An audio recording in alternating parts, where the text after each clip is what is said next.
Why, hello there. How we all doing, ladies and gentlemen? Got a new face in town today. Look at this handsome guy. New old face, if you will. New old face, yeah, technically. All right.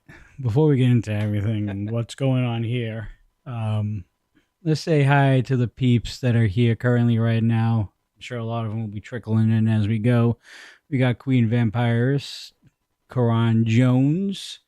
We have Yaden over there on Rumble. Actually, got quite a bit of people already on Rumble. All right. Glad for all you guys to be here this evening. What a charge we just saw, guys. I don't know about you, but what a way to kick off I guess the haunted walk or haunted road, whatever you want to call it, Yeah. to Shocktober. It's spooky season. It's my favorite season. My bad. You like fall.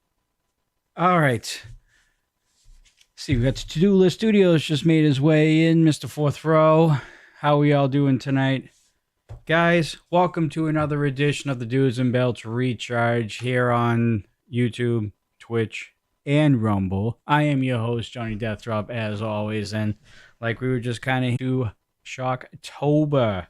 A lot of good stuff happening in this episode that we just watched. Before we get into everything, let's introduce the panel for this evening.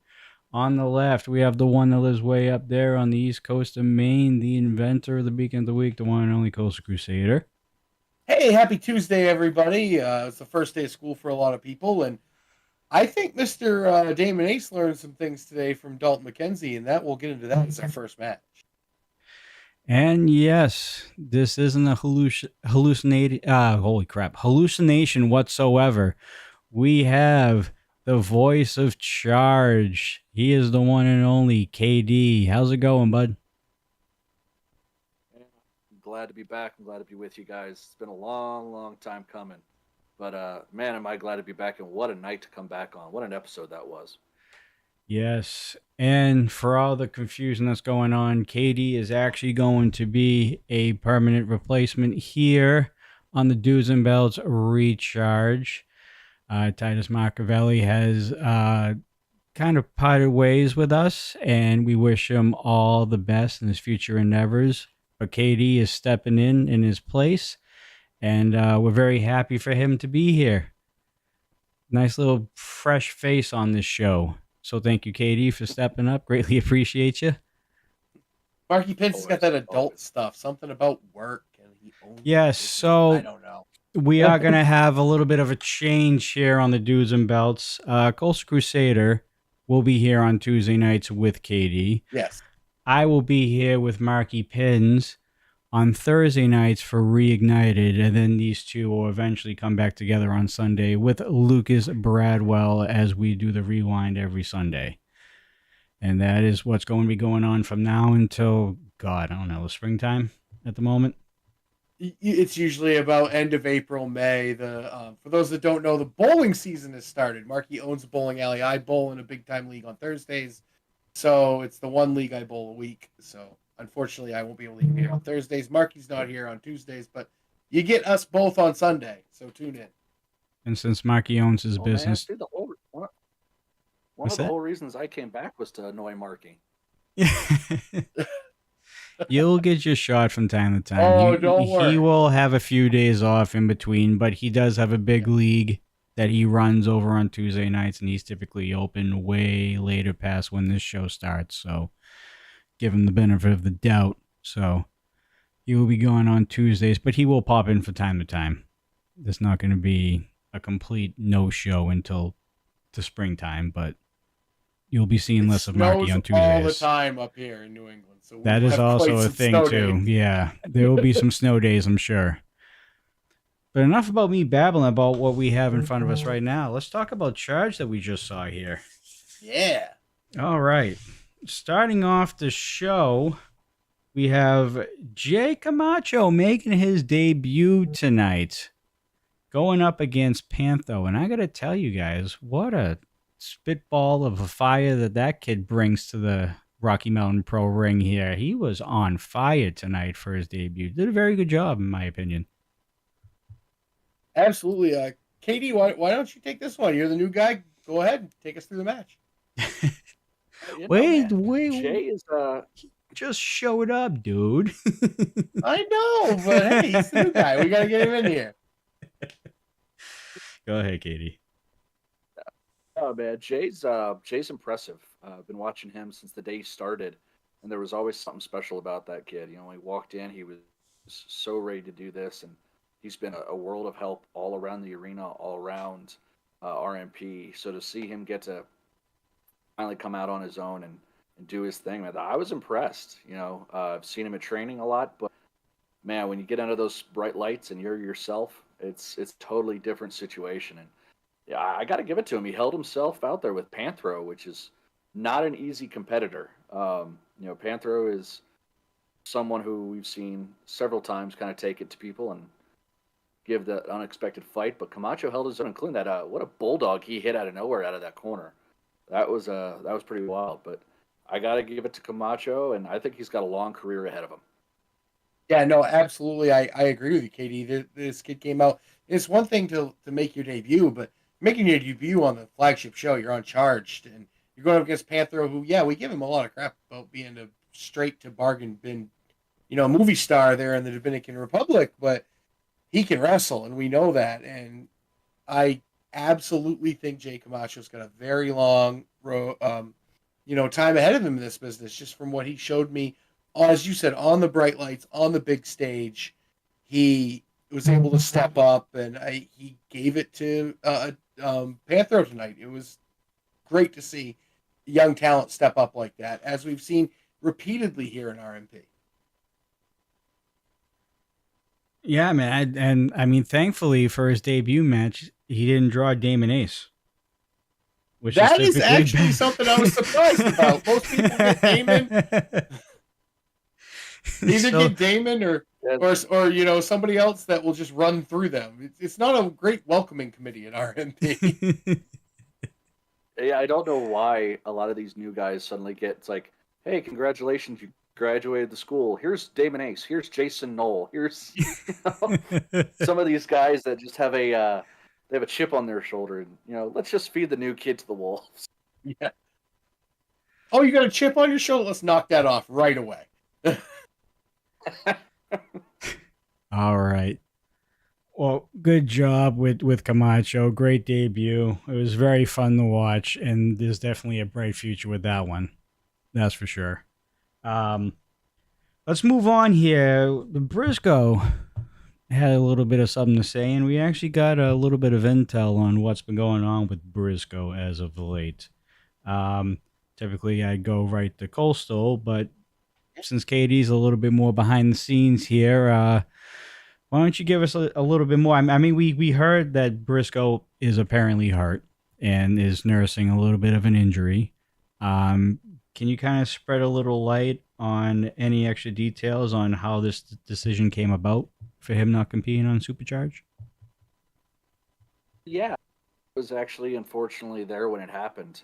We were doing an event at a amusement park here in Colorado called Lakeside, um, and he was competing, and all of a sudden, it was grass, it was that, and he slipped, and his elbow actually collided with the side of the ring, the parts, the support beams, and dislocated. Unfortunately, to his credit, popped it back in and continued to compete, uh, which is insanely tough.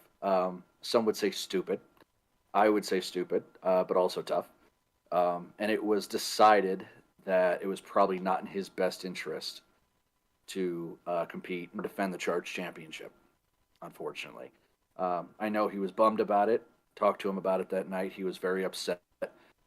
More so, he felt he was letting everybody down by not being out there. Didn't really care about how he was feeling.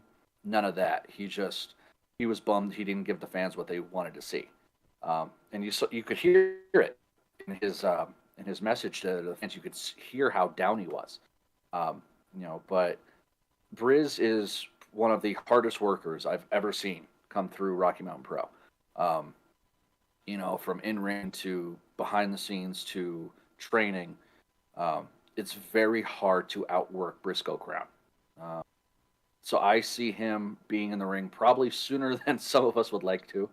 Uh, but I see him back sooner than later, and I see him defending that charge title very, very soon. Yeah, I think this is a big learning experience for Briscoe because as much as he'd like to get out there and defend that right now, if he's upset that he can't be a fighting champion right now, if he get out there and put up a less than subpar performance, he's going to be more upset with himself, and it could be even more detrimental to furthering his career. You really want him to go out there and have absolutely the best performances he can, the absolute best he can bring. And if I know Briscoe, even at 90%, he's about 101% of a normal person. The guy just has a sixth gear or a seventh gear that people don't even know about. And it's incredible to watch somebody like that. And he's going to fight back. He's going to come back even stronger, I think. But I think this is a great call for him, even though he may not like it. I think this does a great deal for him mentally. Physically, because he gets to rest, but even more mentally. If he went out there and put up even if he just won, he might question himself. So I think it's great that he's taking the time recovering, even if he doesn't like it, the stubborn guy that he is. Mm-hmm.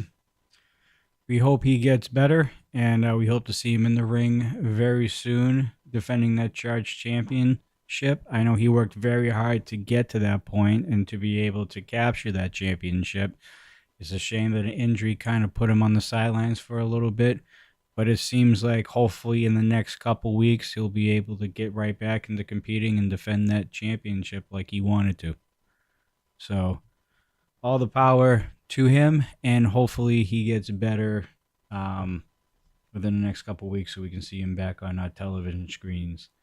Before we continue on, I just want to do the little plug that we try to do at the beginning that I keep on forgetting until the very end. So on YouTube and Rumble, if you guys are watching right now, and if you don't mind, please hitting that like button and hitting the follow button on Rumble and the subscribe button on YouTube, and make sure you hit those bells on both of those platforms so you get notifications sent to you whenever we go live with any Rocky Mountain Pro content. And of course, Tier 2 at $9.99 over on YouTube. If you guys want to watch Shocktober in about 3 or 4 weeks' time, I think 4 weeks roughly is when Shocktober will be held. I got it on my calendar, so I think it's about 4 weeks. Actually, about 4 weeks from it's October 5th. So so exactly 1 month from now. Yeah, there you go. From today, except today's Tuesday and it'll be Thursday. Yes. So make sure you do all those things, and of course, becoming a member over on YouTube, because that's where you're going to see Shocktober live. It's only for members only, so make sure you are upgraded to a Tier 2, or at least capture that Tier 2 membership at $9.99 to be able to watch, I think, the last big pay-per-view of the year, because I think there's a supercharge after that, and I think that's it for 2023, I believe. So, there'll be the Peak Awards. Well, we got the Peak Awards in December. We've got Thanksgiving coming up. Oh yeah, we have no Thanksgiving. Is that going to be a thing too? Okay, perfect. I'm not entirely sure. I want to say, is that going to be the supercharged? Be like supercharged, no Thanksgiving. It might be. I have to take a look at that. Hopefully, Yaden or somebody else in the chat can answer that one for me. I'm so confused sometimes. So I assume it's supercharged, but I assume it's the supercharged. But we've been under the slight control of someone who is just as confused as everybody. So. And Rumble, we have been hearing some rumors that this membership will also be going over to Rumble. So if you prefer Rumble and you watch on Rumble, pretty soon there's going to be a tier over there for you to watch the pay-per-view over on Rumble along with the YouTube.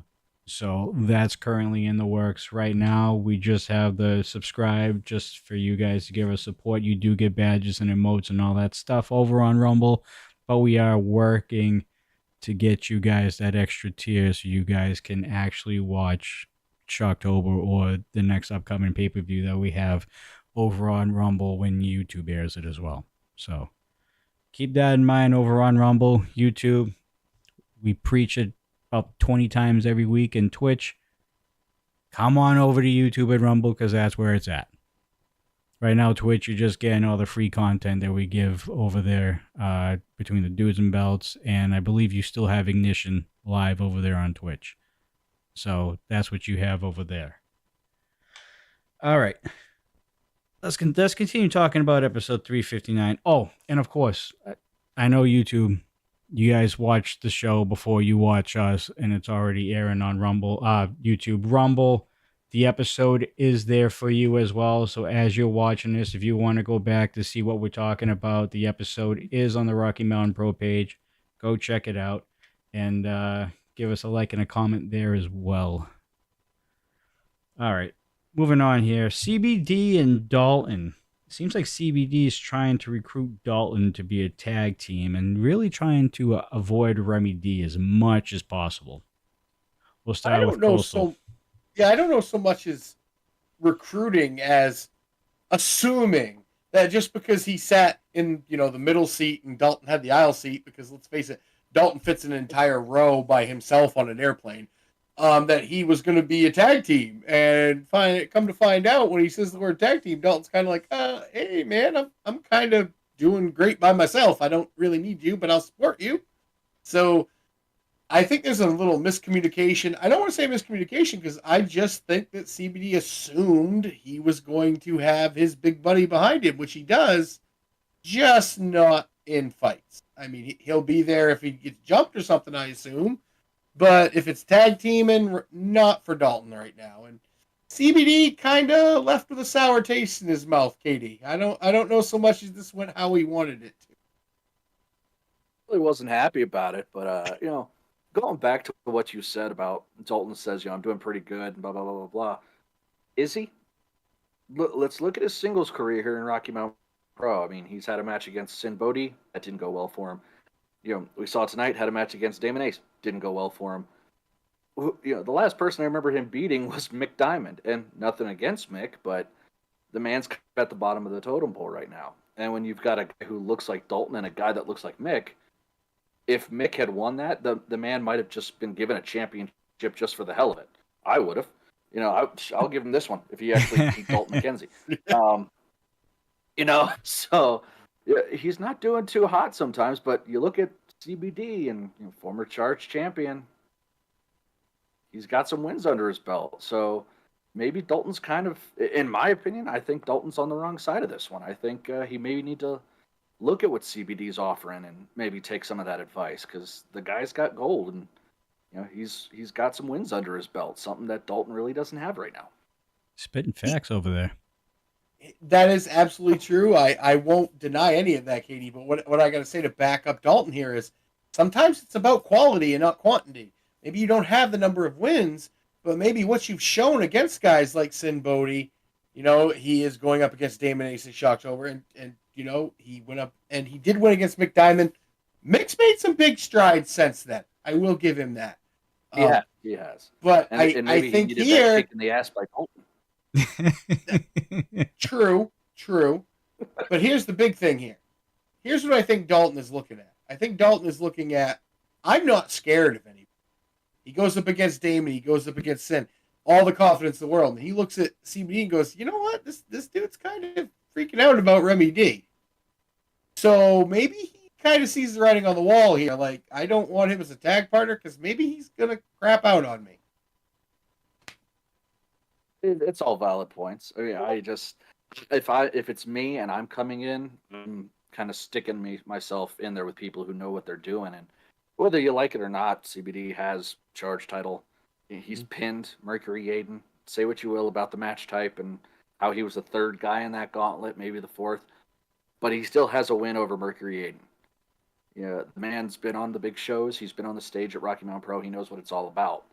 Yeah, I'm just saying, I'm not siding against or with, but maybe Dalton needs to maybe think about this one before just letting his buddy hang out to dry.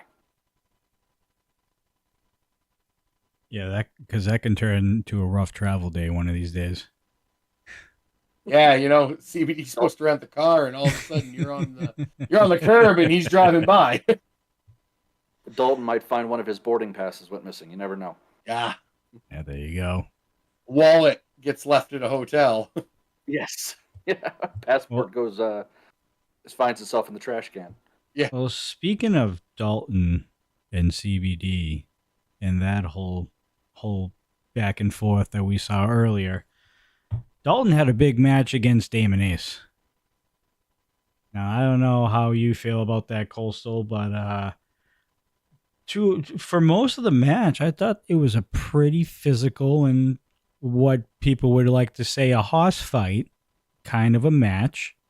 Mm-hmm. It with two beefy guys just hammering at each other and throwing as much as they can at each other.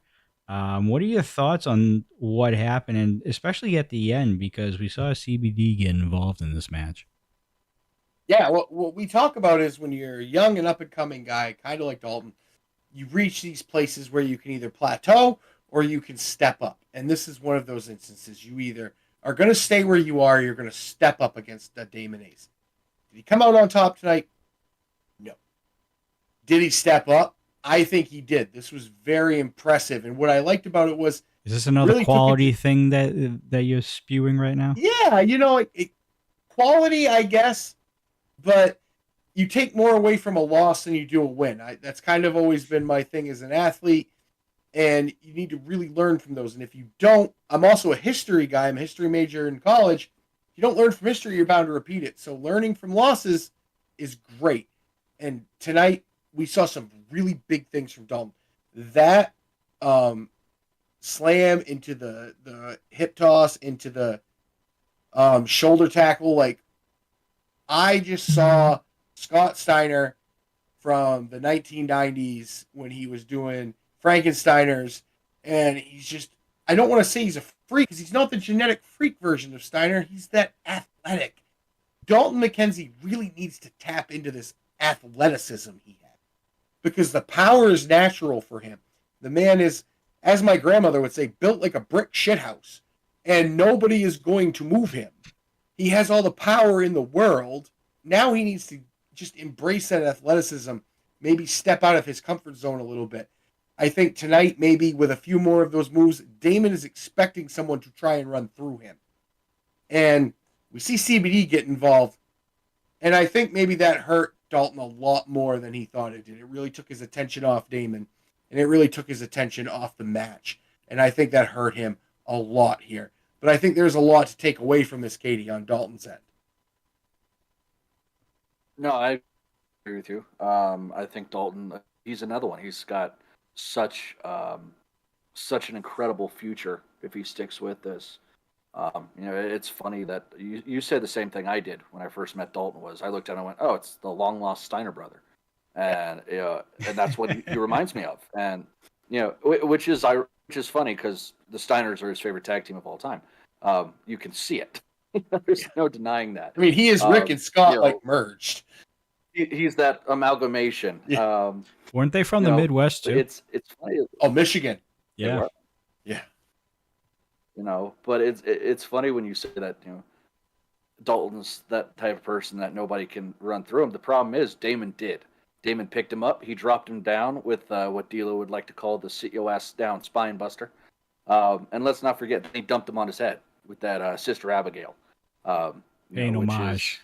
Is, as we all know, an homage. I won't say too many nice things about Damon Ace because he'll hurt me. But it was a rather nice sentiment on his part. We know anybody who's talked to Damon for 5 minutes knows the kind of impact that Bray Wyatt had on him in his career. So it was fitting that he would do that homage. However, I was there. I was in the back. There was a specific somebody who was not too happy with that. I believe we'll be hearing from him soon. Specific clown guy? But Coastal you might know him a little too well. No. Yeah, that you could kind of see the red face through the makeup. But I have a feeling we'll be hearing from him sooner rather than later about that situation. But yeah, and he did. So Damon got the win, and as I think a lot of us expected. Oh, I think Lucas just spilled Damon it. would pick up the victory. Yeah, Lucas. I didn't mention on the broadcast, but Damon was clearly Yeah, saying the yeah. message to Sin Bodhi because And Sin maybe he taught was. them Maybe he that wasn't. move. Maybe he was. Yeah, Mm. Damon's that's always interesting. playing mind See, games. so Yeah, he's always trying to get a one up. So who knows what that message was? Only Damon does. you know, but message aside, Damon came out there and you see it in his face like you do every week. That stern face. He is focused on Sin Bodhi. He is ready for Shocktober, and man, can I not wait to see that match. Do we have any idea on the stipulation yet? Or is that going to be a day But not off? as of yet. I have not heard anything. Knowing Damon, it'll probably be a day off. Yeah. It's about right. That's how it's been recently, with the exception, I think, the Atiba one. I think we had like a week heads up on that one.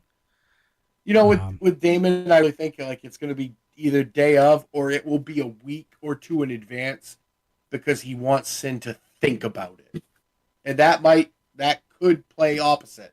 So that's what I think. I think it's two extremes. He either wants him to know what it is or he doesn't. All right. Well, moving on from that Haas fight that we just saw, we had a backstage interaction with Remy D. And we all know what's on his mind. Dare I need to say any more? It is the CBD hype train over there for Remy. Yeah, you know, he said it. He said it best. He feels that CBD is gold plated, and he feels he is solid gold. That's all that you need to know about how Remy takes the situation. Remy is 14 karat. CBD is plated. Remy is. I thought it was 24. I thought it was 24. Hey, whatever it is, it's Remy. It's however he represents himself. The 313 is strong in Remy, and CBD has absolutely no idea what is coming. This is not the Remy that even he saw the last time in the ring when he ran away. This is not what he. As Remy said, the bitch is back and coming for CBD. So, like you said, you know, Remy is he's got that attitude. He went back to where he all started, and yeah, I think we're gonna see a Remy D that we're not used to seeing. You know, he said it best. Have you ever pissed off somebody from Detroit and learned to tell about it?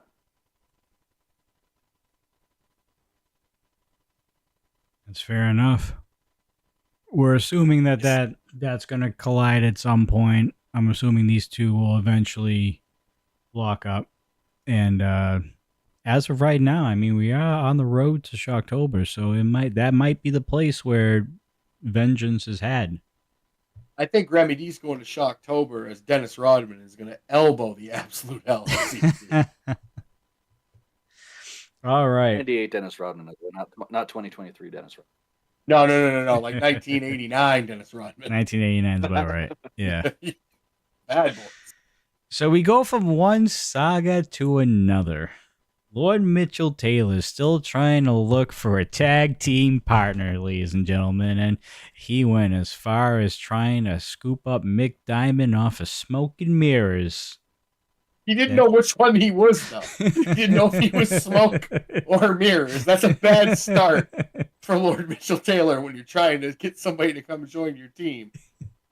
But what I love is Rick Diamond. Number one, know his name. Number two, know what part of the tag team he's already a part of before you try and take him away from that tag team. But what I gotta love here is Derek Stone needs theme music. Whenever he comes onto the screen, a sound should play because it is the best thing going right now. If I have a feeling if somebody in the crowd tried to propose at an ignition or a charge, Derek Stone would run in and step in the middle. He's just in the right place at the right time all the time, and I'm here for it. And Lord Mitchell Taylor, just get over it. Derek is your tag team partner. Go try and win some gold with Derek. Katie, any thoughts on this? You know, I'm kind of right there with you. You're like, it's the old adage of don't overlook what's right ahead of you, man. Like Derek Stone, he's a great competitor. You man knows what he's doing in the ring, whether he knows what he's doing outside of it. But you can't really find someone better than a guy who's been in the business for decades. And Derek Stone is a perfect. Yeah, if it was up to me, if I had to find a tag partner, Derek would be towards the top of that list. So I don't know why Mitchell Taylor's looking to gift horse in the mouth, but that might come back to bite him sooner than later. He might realize the tag partner he gets is not necessarily the one he wants. You got to give it to Derek, man. He is loyal to Lord Mitchell Taylor, and that's pretty much all you could ask for a tag team partner, to be honest with you. Derek's there. We assume he's there, but he's there. Well, you've seen him time and time again. He comes in every time, and I don't know if he knows that Mitchell Taylor's trying to court these new tag partners, but if he does, he's kind of like, oh, okay, well, I can look past that. You only have so many chances, I think, though, right? Well, let's not forget, too, that a lot of these guys he's trying to recruit and trying to woo in a way, they're not really fighting too hard to be involved in that conversation. Yeah. Derek tends to show up and say, well, this is my tag partner. And, oh, that's yours? Okay, I'm not going to get in the way of that. You guys have fun. Bye. Hey, Al Snow showed that perfectly. Al seemed interested, and then... There was yeah. Okay, well, first, was it Al Snow first? No, we had, let's see, who did we have? I can't think of an order, but Al, D'Lo, Mick Diamond, John, D'Lo, Caden Koyama. He's trying to find Mick Diamond, Rim. Yeah, Lilith too. Yeah.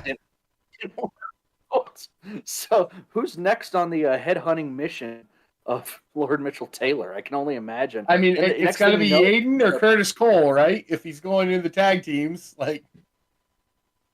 Actually, Lord Mitchell Taylor and Curtis Cole would actually mix. Get his opinion right now. We can get his opinion right now. I think he needs to go after his Ignition tag partner. I think we need to see Lord Mitchell Taylor and Lucas Bradwell. Oh, there you go. Actually, what about Lord Mitchell Taylor and Derek Stone managed by Lucas Bradwell? Oh. Yaden over on Rumble, the answer is no. Well, we got that answer. There we go. Maybe he needs to go find Preston. Preston can help him litigate a tag Oh team my God. He doesn't need any more people. He doesn't need any more. He's having a hard time with the other two right now.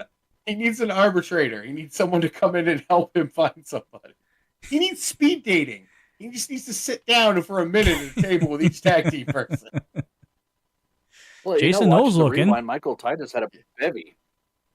Jason's with Panthro. I haven't seen them tag team in a little while. When Panthro's not off making It Came from the Dominican Republic 9. Panthro's Revenge. Yeah, we've seen it on the reach.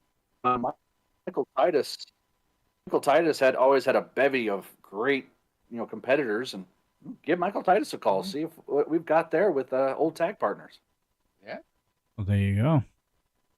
It's not a bad idea, actually. There you go, Lord Mitchell Taylor. Just get in contact with Michael Titus. He'll work things out with you, I'm sure. For a price. And Lucas said he's down to manage, so there we go. Where did you see that? Am I missing something? I didn't see it. YouTube that. And on YouTube, yeah, Lucas is saying he's down to manage, so there we are. Oh, it's not popping up on my end. Oh no. Here we go. Here we go. Well, let's start getting through stuff. Holy crap, I am so behind on chat over on YouTube. I apologize, YouTubers. I don't know what happened here. We just froze. What happens when you take a month off? Oh, it was fine last week. Oh, boy. Oh, and even that's frozen. God. Okay. We good? Come on. Come on. There we go. Okay, we're good. What in the holy hell is going on? Anyways, let's continue on here with the conversation. Brew and Echo. Everything transpired last week. Started off with a super kick heard around the world. Led over the supercharge. And here we are tonight. Brew and Echo together. Brew was in the back, just looking at the mask and contemplating if he made the right decision, it looks like. Now, to you guys, do you think Brew personally now obviously take the whole Echo thing aside, is this good for Brew's career to align himself with Echo? Even though Echo has kind of changed, you know, I guess you could say less popular in recent weeks. Do you think Brew aligning with Echo, is this the right move for his career or for his at least near future? Well, I understand it now, right or wrong. Here's two guys that I think have walked a similar path in a way. You look at Echo. First, he was with the Three Ring Circus. That didn't work out. He goes single. He does get some success. He wins that Twitch title, but take it away from him. Everything he's had, the tag titles, it's all been taken away. And then you look at a guy like Brew. Brew aligned himself with Ronan. That didn't work out well. And then he threw himself into Navajo Warrior. Yeah, Navajo taught him a lot of stuff, but I haven't seen Navajo tag with him well over a year, almost 2 years now. Kind of like a one and done thing. Echo comes out and Echo talks to him about, I will be there for you because I understand what you have been through. I understand about being thrown away for other things. These are two like-minded individuals here who just want the same outcome. They want success. Now, do I think they're going about it the right way? Of course not. It's not the way that we look at, heroes going about things. But do I blame them? No. They've walked through 3 miles of crap, and they're still in it. But everyone says, oh, you're successful, you're doing this, you're doing that. Gold is the ultimate success in this business. Neither one have had any in a very long time, if at all. I think these are two like-minded individuals who have the same purpose, albeit we don't like why they're together, but I think this is very dangerous here. I think they have a respect for each other we don't understand because of what they've been through.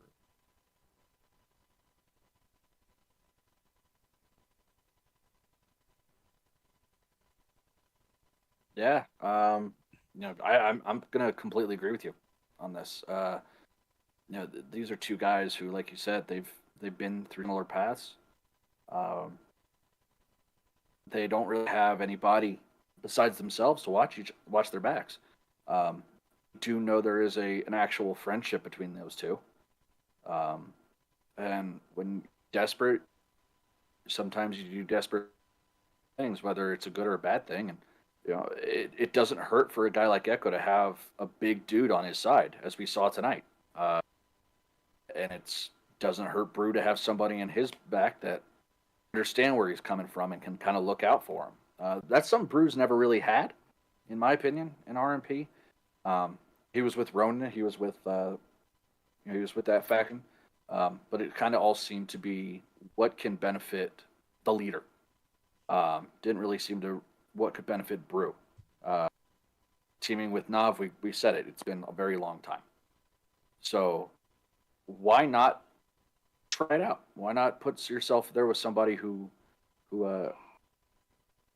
knows where you've been and see what happens? So far, it's looking good. All right. Well, we'll kind of bouncing off of that. We have this main event that we have to talk about here. We have another debut, Jake Goldie, who also, I believe, debuted for Rocky Mountain Pro during the pre-show of Supercharge, as he's taken on Echo Boosin here in the main event. What did you guys think of this match? I thought Jake Goldie was impressive during the pre-show last week. I think he was just as impressive tonight as well. What are your thoughts? I think he's super raw. Impressive, but raw. I mean, here's a guy you could tell straight out of the chute meets the eye test, and you could tell the strength. I mean, come on. He pressed and then curled Echo. Now, we understand Echo is not the biggest of big guys, but still, that's about 180. To military press a human 3 or 4 times and then curl them and then throw them over your head. That's some big time strength. That was incredible. The problem is here, you got to look at things. You got to look at experience. You got to look at getting covers. You got to look at mind games. And Echo knows all of that. Echo has now understood better than anybody what it takes. He is no longer just, I need to win the right way. And I'm going to say the right way. He not the honorable way, but you need to win the way the fans want you to. Be upstanding to them. As we see going through this, Echo takes an immense amount of punishment. Now, I don't know what happens to the power, but Brew's out there. Does Brew maybe accidentally step on a cord? Does he hit the light switch by accident? I don't know. But all I know is, our friend Goldie gets run through by a buffalo and then gets 2 feet to the side of his head from Echo. So, did Echo turn his lights out? Yeah, he did, figuratively and literally. Turn the lights out on this and got a win. I think we're going to see a lot more of this, Katie. I think we're going to see a lot more of Echo getting wins and Brew getting wins, however they need to. Yeah, I'm not going to deny that. It's, first off, I got to say that Jake Goldie comes from similar places as, I believe, as Dalton McKenzie. And I want to know what the hell they're putting in the water. Those are 2 extremely big men, and that's not okay. That's a lot of beef. They are huge, and I'm a big dude, and I say they're big. I mean, go ahead and curl another human being if you dare, but yeah. Dalton and Goldie tend to do it perfectly in ease. But no, I think you're 100% right. Whether or not the lights went out on purpose, whether they went out on accident, I would say, and this is just me, I would be more worried if it was an accident, because we saw those 2 men took advantage. Echo took advantage of the dark and miscommunication with the referee, and Brew took advantage of knowing exactly where to go at what time. The man hit a buffalo run with the referee's back was turned in the dark. Goldie had no idea what hit him. He probably still doesn't know what hit him. So I would be more concerned if it was an accident and they were able to take advantage of it, other than a well-laid plan. Because well-laid plans sometimes don't come to fruition. But if somebody can take control of a very minute detail and take advantage of an opportunity, you're screwed. And if you've got a guy like Brew and Echo in that hive mind, and something like that happens, it's going to be very similar to what we saw with La Isla, where they each knew where they were at the exact same time, and they knew what to do. And that's a scary, scary situation. Absolutely. Very much so. And I think Jake Goldie was trained by the one and only Gangrel, I do believe. So he's got some pedigree there behind him as well. He was very impressive the past 2 times that I've seen him, at least, and hopefully we see more of him. And hopefully we see more in the improvement of Jay Camacho too tonight. Both debuts actually did pretty well in their charge debuts. I mean, here's the thing about being young, and especially being in Rocky Mountain, the talent that you're going to go against is so great that win, lose, or draw, you go out there and you're going to get better. You're going to get better by being in the ring with better people. So these guys, if they stick with it, they need to, and understand these are minor setbacks, take a lot out of a loss. Well, and I'll go as far as saying, I'd put money on it if he continues with his head on straight and he decides to stick around Rocky Mountain Pro. I say within a year and a half, 2 at tops, you'll see Jay Camacho with at least that charge title around his waist. It's a bold statement, Cotton. I'm not going to argue it. We said the same thing about Briscoe a year ago. Yeah, we did. Briscoe. Yeah, we're getting close. And to Remy, it. and Remy did it quicker. Yeah, so it wouldn't shock me if Jay Camacho puts himself in that lineage very, very soon. All right. Well, that was the main event, but there was one other package that we watched before Quite Charge went off interesting. the air this evening. It, from the looks of it, it looked like Balaam was looking back into the beginnings of La Isla and its like new success at that point. From what I saw, it looked like it was never broken, where the whole real feud between JK Pop really started to get heated. This was right around where JK Pop cost Echo the Ignition Championship and everything else, and Balaam got involved, and then it's kind of how this whole La Isla thing really started to take momentum here. And I don't know about you guys, but we saw what happened on Supercharged at the end of the show. We saw Balaam's mouth. We saw that it looked like fangs growing out from his teeth. I don't know, Katie, if you've talked to Balaam recently ever since that night or where his mindset is currently right now, but he's definitely conflicted from what we see. And now we see a package of him looking back in time at the beginnings of La Isla, basically, and beginning with the whole JK Pop feud, going up until probably just about Milestone, where everything kind of started to really fall apart when they lost the titles. Yeah, it was interesting. Um, Lucas made a point about that. If you look at the video, you can still see the scars across his back from that kendo stick attack by Brew. Those things haven't healed in almost a week, and that gives you an indication on how hard he was hit. Anybody who's going to sit there and wrestling's fake, well, let Brew hit you in the back with a kendo stick. Tell me how fake it is. You know, but there were little things I I love noticed saying stuff too. like that. I love saying stuff like that on these shows. It's a perfect example. Oh yeah, 100%. You know, but there was little things. You see the images of the eyes, and you could see how intent Balaam was watching. Um, Go back and watch. There's an interesting moment. I only caught it because I look for things like this. Um,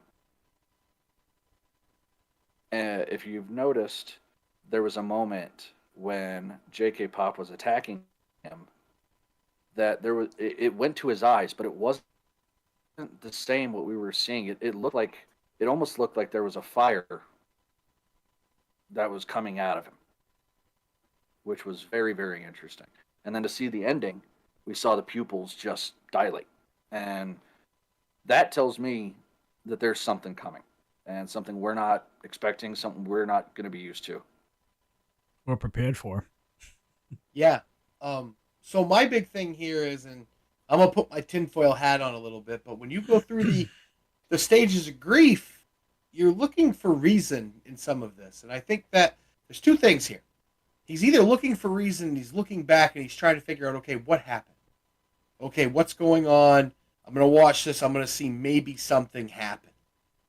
But as he's watching it, I think we see a lot of anger, and I think the reason is, and again, just my opinion, tinfoil hat coming on. There's a couple things that jump out to me. One, they get jumped by J.K. Pop in the beginning.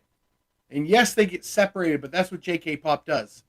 But his eyes get really big there at the end when Echo is able, I think he's going against Johnny, he's able to discard Johnny Casanova. And instead of running into the ring to help Balaam, we see Echo take his coat off and kind of mug to the camera.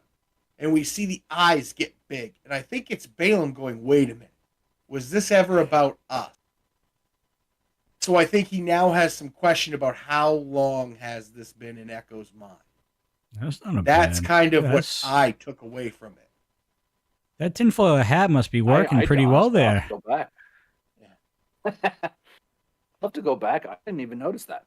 I'll have to go back and watch that. Yeah, it's kind of near the end. It's kind of one of those things. You see him toss Johnny, and then he takes his coat off and kind of just mugs. And you see Echo just like, you see the eyes again, and he's just like, kind of like, wait a minute. Why didn't he jump in and get me? Like, he said he had my back. And if it's revenge is going to be very bad for Echo. It's kind of almost he wishes that Balaam doesn't understand what happened, because knowing and feeding off that could be even worse for Echo in the long run. Well, I'm assuming and Katie might be able to kind of help us out on this situation. We were doing the Supercharge review show, obviously right afterwards, and so I believe that finals match was a no contest. Is that correct? It was labeled a no contest due to Balaam not being able to compete, which, unfortunately, Echo is the winner Okay, of the because there was a lot of Supercharged tournament. confusion. Yeah. Echo has been granted.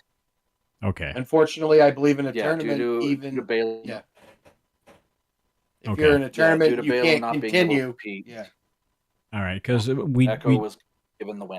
So we didn't hear anything from the ring announcer at the time, and we had people in chat being like, "So who won? What happened?" And as of right now, we're just gonna call it no contest until we figure everything out. But now that we've heard it from KD himself, who was actually there when it happened, Echo is your new number one contender for that Charge Championship at the next Supercharge. yep. and that's according if Briscoe Which can go, and right? Briz might need Yeah. to. Yeah, and that's if Briscoe can go. And if he can, uh, normally I would say, man, that's a match I want to see. I don't know if it's I want to see anymore. I don't.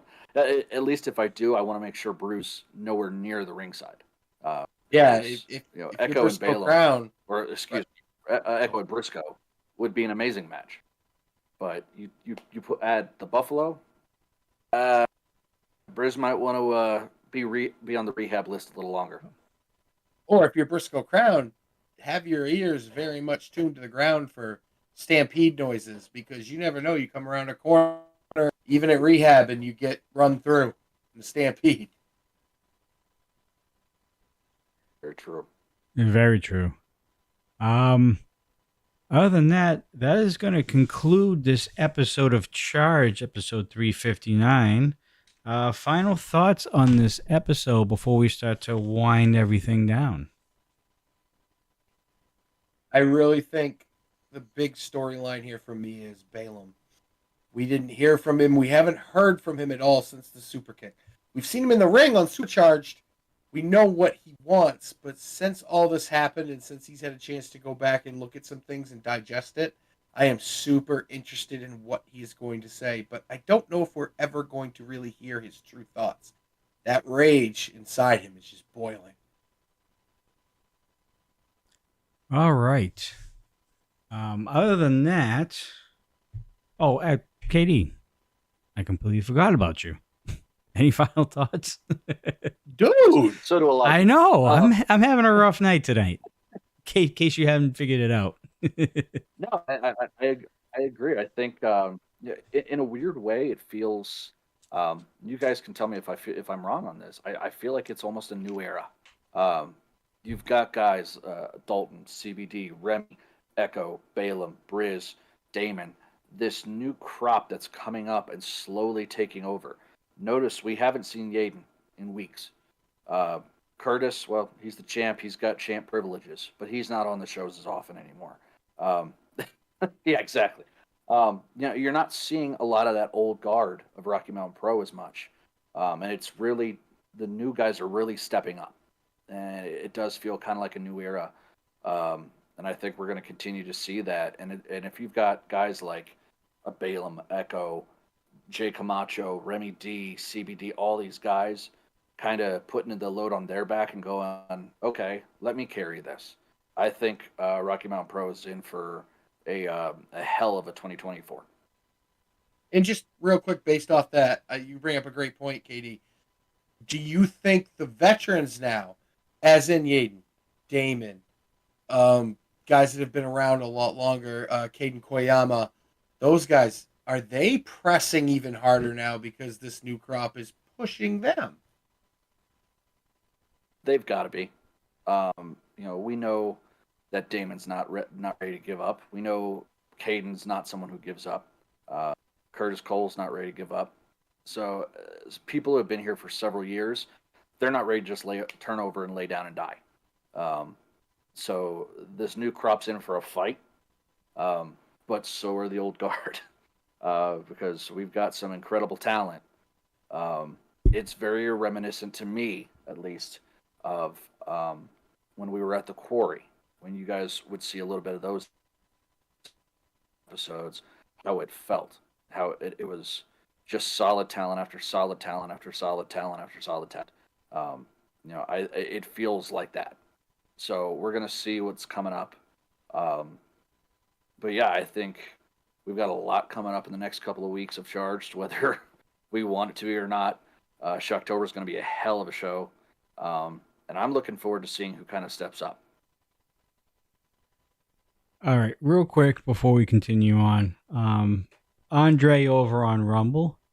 I see your comments. It took me a while because I haven't quite figured out this audio mixer that I just plugged into everything, and I'm still trying to figure out mute the audience and all that stuff. Thank you for the comments. Greatly appreciate your input, and thank you for coming to the channel, first of all. And trust me, I would have a lot more energy if I didn't have to be at work at 3 in the morning, and it's not 10 o'clock at night over on the East Coast. Trust me, I'm working on. I've been up almost 20 hours, so I'm trying to find it, but we're struggling at the moment. But greatly appreciate you tuning in and finding us, and thank you for watching the show. Greatly appreciate you, and thank you for your input as well. It did not go unnoticed. I'm just working out the new tech stuff on my end. But yeah, so episode 359 coming to a close. We got about 3 more episodes or 4 more episodes until Shocktober. The road is looking very bright and looking very exciting for everybody involved, and it should be a great way to end one of the big pay-per-views of the year. And I have a very, very special place for Shocktober in my heart, obviously. So I am excited. Circled on my calendar. Oh yes, you will be there. I forgot. You and Marky will be making a visit. We're Marky and I had been kind of holding that in, but Marky and I will be out there for Shocktober. We are making the plane flight. Oh, good! Marky and I to play again. I'm gonna run him. You put him through hell last time, and I recorded every bit of it. And I actually watched it last week, and I was laughing the entire time because you could just see his face. Marky can do the ref training, and I'll go sit with Derek Stone and get some of that good commentary training. There you go. All right. I believe you guys are on, I guess, your brew tour still. That should be wrapping up pretty soon within the next month or two. I believe you guys are at Ramiro's and Conifers this weekend. I believe so. We were at Ramiro's in Lafayette, and then Snowpack in Conifer Saturday and Sunday. You guys have a taco festival, I think, on Friday too, right? Summit Tacos, right? Yeah, Summit. We'll be at Summit Tacos on Friday night as well. Those are always an incredible event. Tacos and wrestling, you can't really beat that. So yeah, we've got a heck of a weekend coming up. We got some more stuff coming up. Ignition every Thursday. Yeah, we got some cool stuff coming up, and I want to give a shout out to we talk about it. You hear us talk about it on the show and all the time about the Al Snow Wrestling Academy. This place is churning out some of the top talent in the region. It's not just us saying that; it's other places that these guys and girls go to that are constantly letting us know, like, man, these guys and girls are getting trained well, they're getting trained right. So if you want to be a professional wrestler, referee, whatever, come on down, check us out. Got to give a quick shout out to our girl, Alice. Alice will unfortunately not be at the RMP events this weekend. She was planning on it, but she will not be. She got a last-minute call, and if you know anything about wrestling tours, she will be in New York this weekend. So she will be in New York celebrating with a certain company. And so hopefully something good comes out of that for her. But for someone who's been training reffing for less than 6 months, she is definitely a bright spot from the ASWA. So we're super proud of her and just wanted to wish her good luck in that. But yeah, come out and check out all the other stars of Rocky Mountain Pro. We're all going to be out there doing what we do best. Alice is making a run to the Northeast. Good luck with that.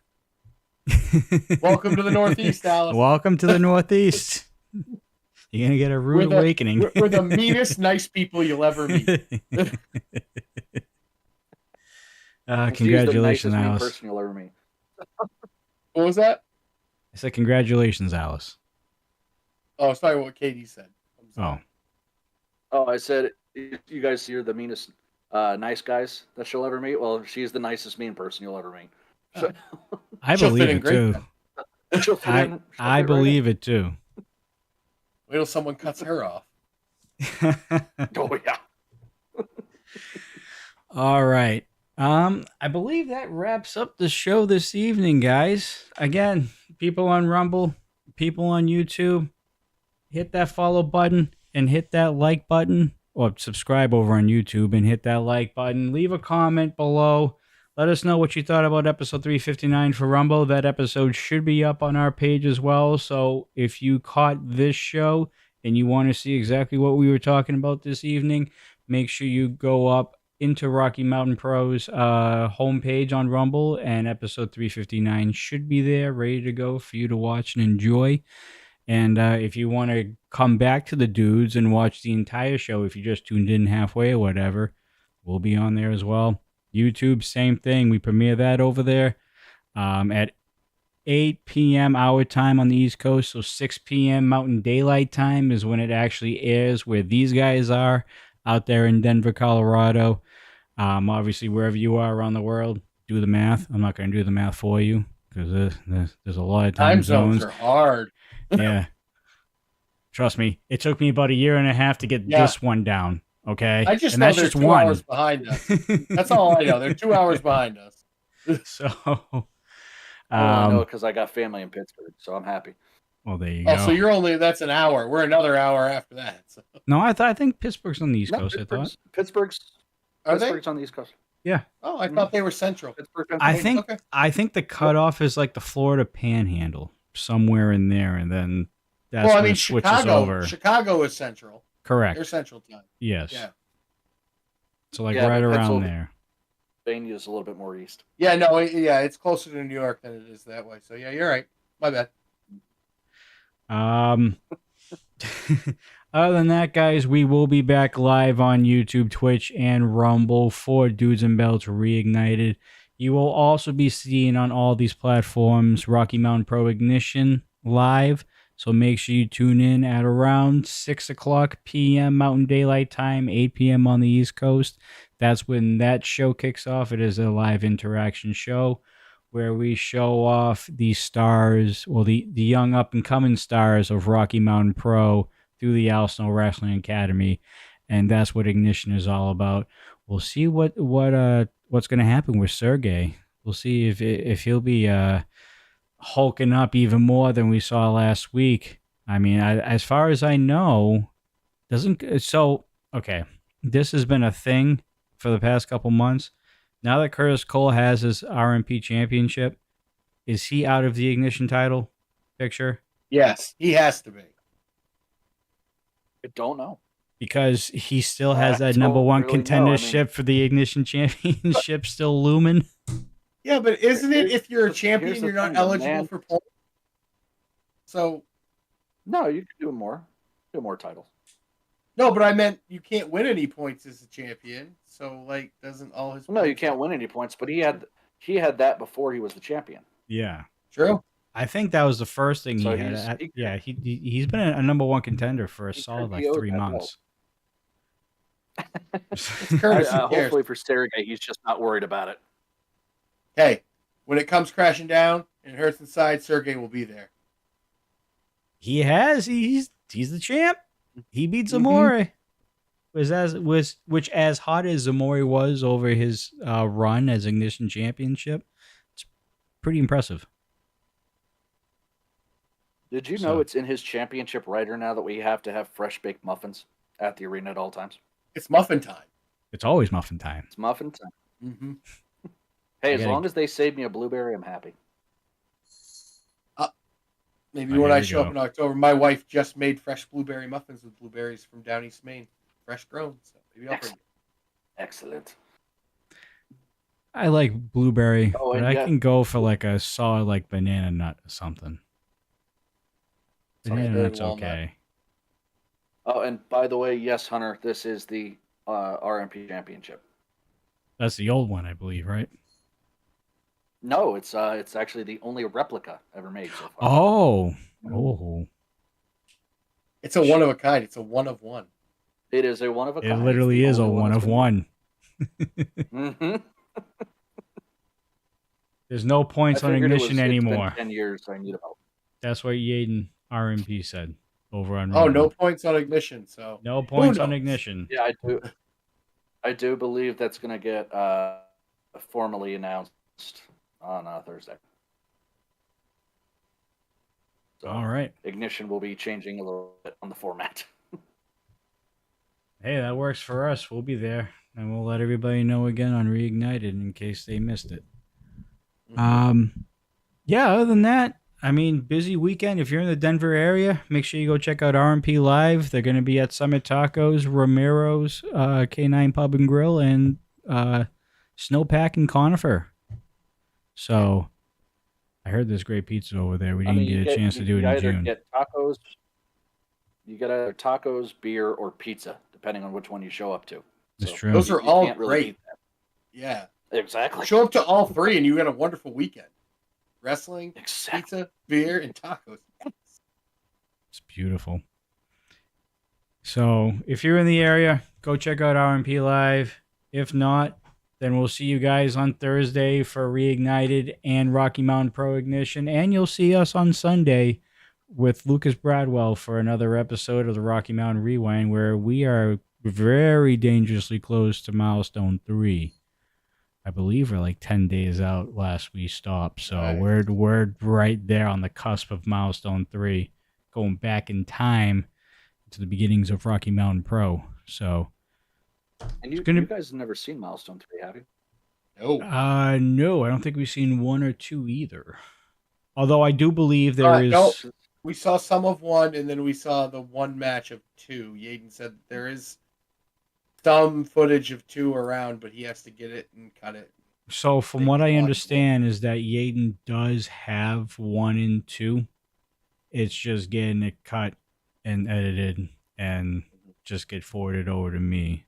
And we're probably going to have, before we get into like the first episode of Charge, like what the show that you're watching right now, we're getting close to that very first episode. So what I think is going to happen is, depending on timing, we're going to probably go through the last 3 episodes, or if we can get milestone 3 in time, we can kind of timeline it correctly so that we can get all the way through the last like 3 episodes that we have of like the 2 hours of NRW. And then we might have a milestone day. We might even start early and go through milestones 1 and 2, possibly in one day. That'd be cool. I like that. So that might be a thing. And probably after we're done with like the precursor to Charge, that's when we'll get into episode 1 and go all the way up to, what are we, 359 right now? Yeah, we got about 5 or 6 years worth of Charges to go through and Ignition. So Rewind's going to be around quite a bit. So plenty of content to show you guys and to kind of look back and kind of relive the beginnings of this fine organization called Rocky Mountain Pro. So that's what's on the docket for this week. We greatly appreciate every single one of you guys watching on all platforms, Twitch, YouTube, and Rumble. Don't forget to hit the like buttons, leave the comments. Let us know how we did and what you thought of episode 359 of Charge. And until fucking Thursday. Yeah, I know I dropped an F-bomb there. I'm tired. I'm ready to go. For myself, Johnny Deathdrop, Coastal Crusader, KD, thank you so much for hopping in. It's KD. Yeah, it's KD. Thank you so much for stepping in, bud. It's good to see your face on a more permanent basis now. And we will see you guys on Thursday for another episode of Reignited. As always, folks, stay safe, stay classy, and we'll see you on the next one. Take care, folks.